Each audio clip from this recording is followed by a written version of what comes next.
Hey y'all, it's your girl Missniecytv and I'm here to do a review for Sistas Season 7, Episode 18. The episode starts off with Andy walking into the law firm, and when she gets to her office, she does a little definition of crying sliding down the wall because she's in there thinking of all the things that Gary just told her. She's probably feeling guilty and ashamed too. Like, if I didn't open my mouth, my life wouldn't have just changed in a matter of 10 minutes of having a conversation with Gary. Now I'm being forced to marry Gary in order to keep Jordan safe. As she's in there sliding, crying down the wall, right?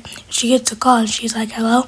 Turns out it's Penelope, and Agent Wyatt gave her a burner phone to use. Andy's like, are you okay? Penelope's like, besides sitting in this hotel grieving the loss of my baby, I'm okay. Andy's like, I'm so sorry that happened to you. Penelope's like, well, I can't wait for this case to be over so that we could take Gary down and he can be in jail for what he done. And as Penelope's talking, Andy's sitting there crying harder because she can't tell Penelope that this might not happen what she really wants to happen, which is take Gary down because Andy made a mistake. Actually, it's not a mistake. Andy made that choice to tell Jordan what she knows because she felt guilty. Over at the bank, Maurice and Sabrina are having a conversation, and as they're having a conversation, Maurice is complaining about his neck hurting, and Sabrina's like, well, since your neck hurts, you and Grace didn't take space.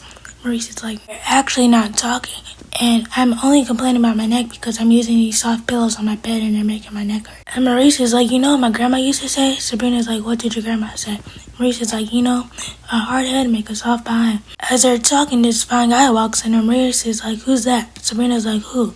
Maurice is like, him. Over at the salon, we have Karen on the phone talking to her mom, and they're talking about the ultrasound appointment that's happening later in the afternoon. And Karen's like, you know, the only person I want to come is you, right? And Lisa's like, you know, I will love babies to the fullest, and I will be the best grandmother that I can be, but I will not be a substitute for the actual fathers you need to invite. Karen's like, yeah, I know, but if Zach comes, Fatima's gonna bulldoze her way in, and if Aaron comes, he's gonna try to act like father of the year. Miss Lisa tells Karen that she's more than capable of handling Fatima, Zach, and Aaron all by herself, and she'll be there for moral support and bail money if she needs. And then tells her mom about how her insurance on the building is lapsing because Pam used her credit card, and now her credit card is messed up. This is where Miss Lisa clocks Pam's tea, and she's like, well, Pam used your building to sell her products, store her products, and she's taking your customers, so you deserve a cut of what she's making. Karen tells her mom how she has resentment towards Pam, and Miss Lisa's like, well, if you don't tell how you feel, your resentment towards her will grow. Karen's like, I want her to succeed in everything that she does. I just wish that she would stop talking to me about her sales when I'm sitting there struggling financially. Karen gets off the phone with her mom, and Pam walks in, and she's like, I'm sorry I'm late. I had to drop off some samples to my cousin so she could sell them for me. The whole time Pam is talking, Karen's looking like, I wish you would shut up already. I'm tired of hearing it. Back over at the bank, Maurice and Sabrina are still talking, and the fireman from earlier comes and interrupts their conversation like, I'm looking for Sabrina Hollins. Maurice like, well, I'm Sabrina Hollins. That's when Sabrina interrupts, and she's like, well, I'm Sabrina. And she's like, who are you though? He's like, my name is Danni Hendricks, and I'm here on behalf of the corporate office's communication team, and I'm here to do an interview on you. And Sabrina's like, do an interview with me about what? Like, I'm here to interview you about your promotion, and you're the first black woman in history to ever get a manager position, and you're a survivor too. And the bank and I are very interested in your story. Sabrina is very hesitant to do it at first until Danni mentions, look how many women you would inspire in the financial field if you actually did this interview. He's like, you would be inspiring kids too. And Sabrina's like, well, that trick to mention kids works every time to get somebody to do something. Sabrina's like, well, I have a couple minutes to spare right now. We could talk in my office. Danni's like, well, when I do these interviews, I want a more intimate setting. Sabrina's like, intimate setting? Danni's like, yeah, I figured that intimate settings allow people to get more personal and stuff. So, how about dinner? Sabrina's like, okay. Over at Danny's just sitting in her house chilling until she gets a knock on the door, and she opens it and she's like, what are you doing here? Tiffany's like, well, I think the correct thing to do is to invite me in. Danny's like, I'm actually not polite, so that's sex for you. Tiffany's like, well, that's what I caught you doing to my husband, on your knees. Danny's like, once again, I'm trying to be nice. You keep calling that man your husband when he's actually your ex. Danny's like, how did you find my house? Because I'm in a rush and I gotta go. Tiffany's like, well, my daughter told me, you recognize this? That's when she pulled out the vape pen. And Danny's like, yeah, that's mine. Danny's like, where'd you get that? Tiffany's like, my daughter gave it to me because she said she got it from you. Danny's like, well, I would never give her that, so she must have took it. Tiffany's like, well, this just means you weren't paying attention to my children while you were watching them. The more I get to know you, it seems like you're not a good influence on my children. This is when Danny clocks Tiffany's tea, and she's like, the only reason you're doing this is because you want me to accept these transparent, passive-aggressive attempts to get Tony back. And he's like, I don't care, y'all divorced. And you know what you sound like? You sound like that lady off of Waiting to Exhale. Tiffany's like, oh, well, I've never seen the movie. Danny's like, well, I see why you sent you packing. Tiffany tells Danny that she can quote on movie plots as she wants, but the one thing that she knows about Tony is that he loves his kids to the earth and he will do anything in the world for them. Tiffany tells Danny that her and Tony will not be going a distance because once Tony realizes that Danny's not a good fit for the children, he's going to send her packing. Danny's like, we will be going a distance, and Tiffany's like, impressive throat camera now, he will definitely send you back. And that's when Tiffany bumps Danni as she's walking out the door, and Danny's like, well, you only get one of these. And I'm like, Danni, how many times are you gonna get blamed for something that you didn't do? Do you really want us to get in a relationship where you get constantly accused of being a bad influence? Over at the law firm, Andy's sitting there like her life is over, and Fatima walks in and she checks on her and she's like, Andy, what's wrong? Andy's like, well, I didn't get any sleep last night. Fatima's like, well, I know you long enough to know when something's wrong. Don't feed me no insomnia BS. Andy started to tell Fatima what's going on with her and Gary, but Andy gets a knock on her door saying that Miss Willis's driver is on the way. In Gary's office, Gary gets a call saying that there's somebody there to see him, and Gary's like, somebody's here without an appointment. The person's like, yeah, her name is Tamar. He's like, send her up. So when Tamar comes in, he's like, what are you doing here? Don't you know that your boyfriend can walk in at any minute? Tamar's like, he's worried about that old geezer because they have a meeting, so he's not worried about me. Tamar's like, well, this means we have plenty of time to catch up. And Gary's like, there's nobody I would rather talk to less than talk to you. Tamar's like, the way I see it, we have plenty of stuff to talk about because you haven't been responding to my text message. Gary's like, what's your attempts to blackmail me? Tamar's like, I wouldn't necessarily say blackmail, I would say persuasion. Gary's like, you're just as stupid as I thought if you think I'm not gonna release that video that you clearly edited. Tamar's like, do you think it's really smart to insult me right now? Gary's like, you insulted yourself and my intelligence by sending me that video. You really thought it was gonna be your trump card. Isn't the FBI supposed to be investigating you? I think they would love to hear something about you being rough with another woman. Tamar's like, all this could be avoided though if you deposit $250,000 in my bank account. Gary's like, you must be slow.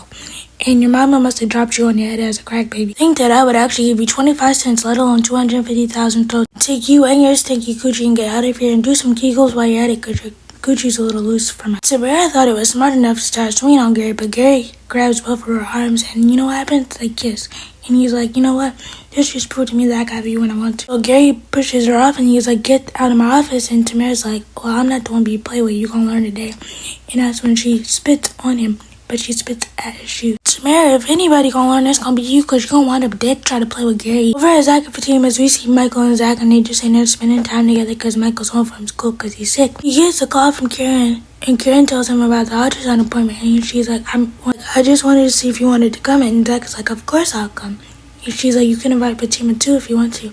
Zach is like, you know what, Karen? That's mad dope. I'll call her now. I'm absolutely here for all the growth that they're trying to give Karen, cause I'm tired of her stank attitude. Over at the airport in Tony's office, Tony and Danni are having a conversation, and I think Danni forgot that she was talking to Tony because she was telling him about how Tiffany came over there and accused Danni of giving Brianna a vape pen, and Danni's like, I would never do that. Tony's like, that's my daughter too, and Danni's like, oh, I know, and you need to do something about it, because all that stealing stuff is not cute. You need to whip her like she stole something, because she actually did. Tony's like, this is a different time, you can't just beat your kids because they did something, but I will have a talk with her. Danni's like, my parents beat me, but I'm alright. Tony's like, well, you're a pothead, that's in therapy. Danny's like, well, you're divorcing your dad, that's in therapy, so what you trying to say? Tony was like, I will admit that Tiffany was wrong for coming at you like that, but this just further proves that you need to pay closer attention to my kids when they're at your house. My kids are at an impressionable age, especially Brianna, and you can't leave vape pens and sex toys. Danny's like, so you're agreeing with her that this is my fault when you should actually be blaming yourself because you didn't teach her good manners. Tony's like, I'm not going to sit here through a dissertation on how to raise my kids and how to discipline them. Danny's like, you're right. Because I'm gonna leave. Back over at the law firm in Andy's office, Fatima and Andy are having a conversation, and Andy's finally about to tell Fatima what's going on with her, but Fatima gets a call from Zach saying that he needs somebody to watch Michael because he has to go to Karen's ultrasound appointment, and he told Fatima that she was invited too, and Fatima's like, no. Zach is like, no.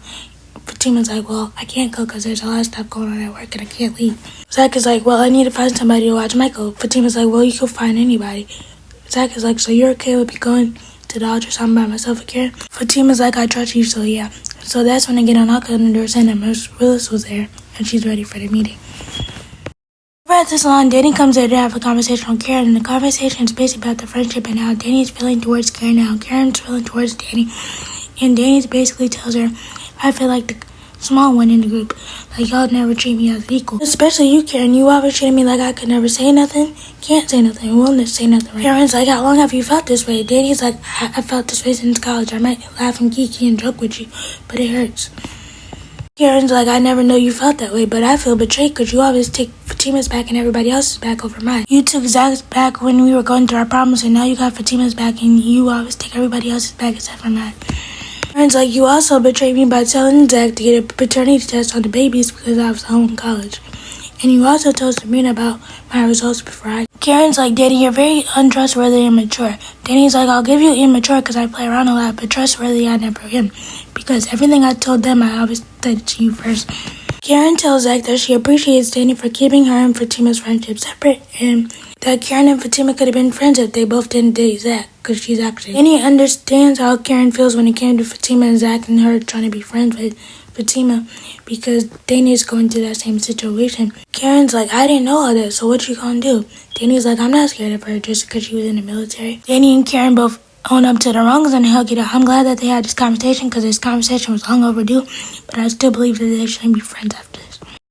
Back over at Zach and Fatima, Zach is calling Nate to see if he can come over and babysit Michael. Of course, Nate says no, so Zach has to come up with that. His plan is completed when Deja knocks on the door to drop off the rent, because she's like, I know Fatima, how she is with the late fees, so I'm here to drop it off to you. Zach is like, what if I told you won't have to worry about late fees for the rest of the lease if you do this for me?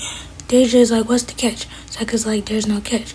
Deja's like, so you really came to your senses and you want to be with me? He's like, no, I just need you to watch Michael while I do something real quick.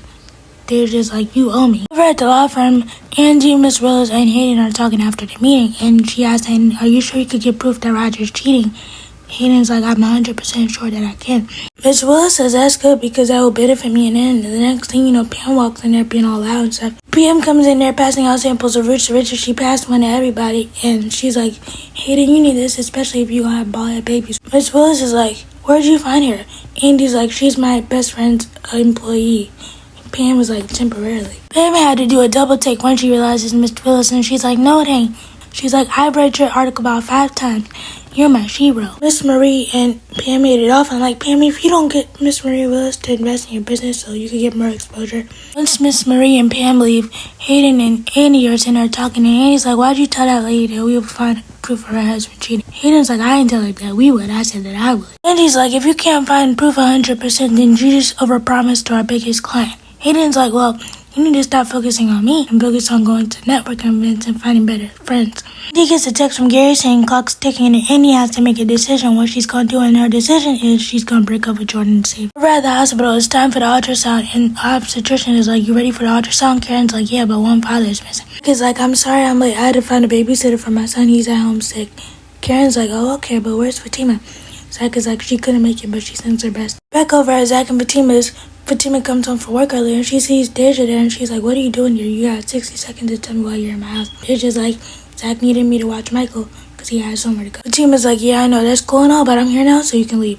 Deja's like, okay, just know that his favorite color is yellow. Zach makes it home and he sees Fatima sitting and he's like, I'm kind of scared. Fatima's like, what you scared for? Zach is like, because you beat me home and you see Michael here with your arch nemesis. Fatima's like, I'm not mad, you did exactly what I told you to do, which find somebody to watch Michael. Zach is like, yeah. He's like, so I can have a kiss? Fatima's like, yeah. The next thing you know, Zach leans in for the kiss, and Fatima's over here choking. Fatima's like, why was that thought in my house? Zach is like, I can't breathe, and what? And Zach is like, what if Michael would have come downstairs and saw you choking his father? Fatima's like, actually, Michael's with Angela getting ice cream, the person that you should have called in the first place. Zach is like, I wasn't thinking about it. Fatima's like, how did the appointment go? Zach is like, the appointment went great, the twins are beautiful. Fatima's like, how do you know the twins are beautiful? Zach is like, because they're mine. Actually, one of them's mine. Fatima's like, I hate that I missed it, but if I catch that girl in my house again, I'm going to go to jail for double homicide. Over at Billy Drake's, it's time for Sabrina to have her meeting with Danni about this article, so they start talking, asking personal questions. Danni's like, are you married? Are you single? Do you have kids? Do you want kids? And Sabrina's like, actually, I'm involved with somebody, and I'm glad Sabrina and Danni stopped talking when they did, because Rich walks in, and he's, Sabrina, I thought you was working, because when I texted you earlier, you said you was working. Sabrina's like, I actually am working. This is Danni Hendricks from the communications department at Brookhaven, and he's interviewing me for the news. Rich is like, I'm sorry, bro, for being a butthole. And Danni's like, I get it too if I had a beautiful woman like Sabrina. Danni's like, I hear you two are trying to start a family. Sabrina's like, I'm actually doing the IVF journey alone. Over at Jordan's, Andy comes over there looking like she's lost her puppy. Andy's like, there's no easy way to say this. Jordan's like, what is it about? Is it about Penelope? It's like, tell me something because you're freaking me out. Andy's like, well, I know that we haven't been good together for a long time. And Penelope wouldn't be in this mess if it wasn't for me and Gary being obsessed with me. Jordan's like, is this over the whole Penelope thing? I told you I would get through that. Andy's like, no. Jordan's like, when I told you I love you, I meant that. Andy's like, I know, and I value the time that we spent together, but I think we should stop now before we get too deep. Like, boo, cry me a river, but I know that Andy's plan is working because she told him this so that Gary could hear it, so that he could think that they're actually getting married and his plan is working. But let me know what you guys think about the episode. Please be sure to like, comment, subscribe, turn on your bell notifications. Bye!